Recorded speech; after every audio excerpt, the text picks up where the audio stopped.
You're sitting at a table. The food just arrived. You didn't cook it. You didn't carry it. Someone else did all of that. You eat. You finish. The check comes.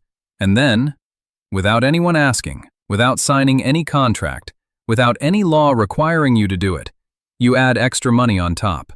More than the price, more than the tax, just more.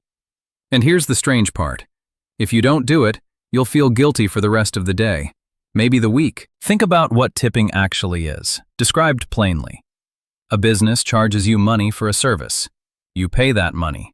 And then the business quietly expects you, not them, to also pay the people who did the work.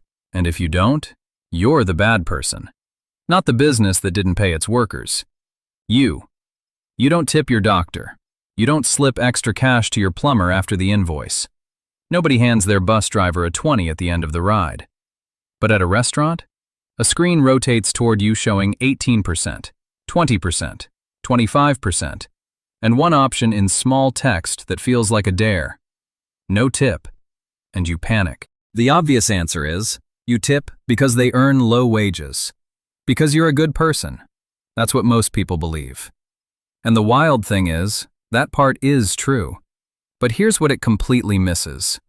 Tipping did not start because workers were underpaid. Workers became underpaid because tipping started. The whole story is running backwards in your head. To understand where tipping came from, you have to go to post-Civil War America.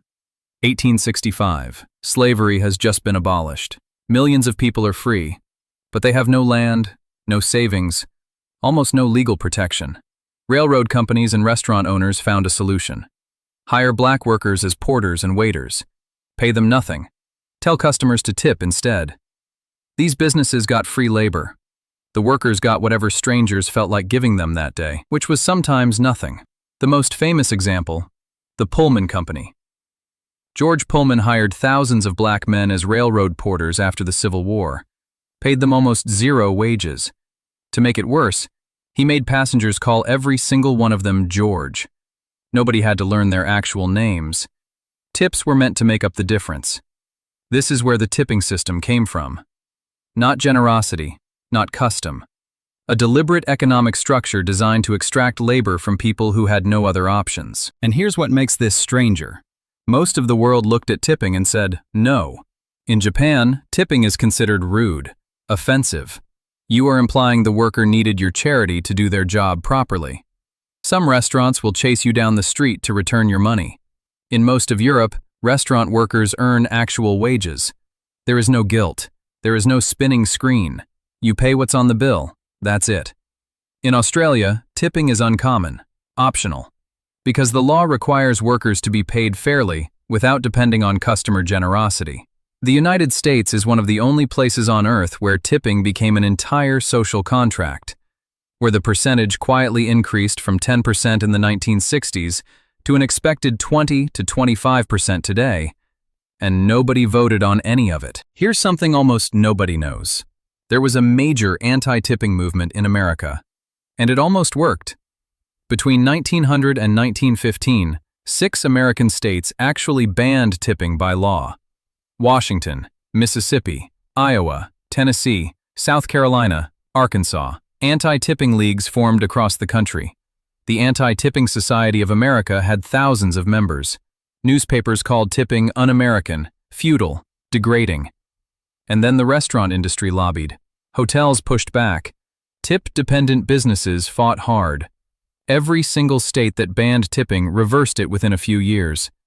The industry won, and 100 years later, you're still sitting there staring at a screen that wants 25% on a coffee.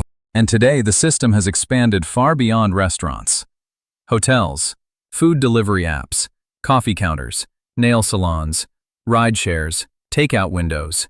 A Pew Research survey found most Americans say tipping culture has gotten out of control. Nearly 70% feel pressured to tip in situations where they didn't feel that pressure just a few years ago. The business model is, charge you for the product, underpay the staff, and let your guilt fill the gap. It works. Because most people sitting at that table don't know any of this. They think they're being generous. Some of them are. The intention is real. But the system they're feeding with that generosity? That was built on the assumption that certain people's labor doesn't need to be compensated by the people benefiting from it. So the next time that screen rotates toward you, you're not just choosing a percentage. You're standing inside a system that was designed 160 years ago, survived a national attempt to kill it, and has been quietly expanding ever since. The guilt you feel when you don't tip? That's real. The workers depending on it? Also real. But the structure that put both of you in that position, that was never designed for your benefit, or theirs. That's just history, wearing a tip jar.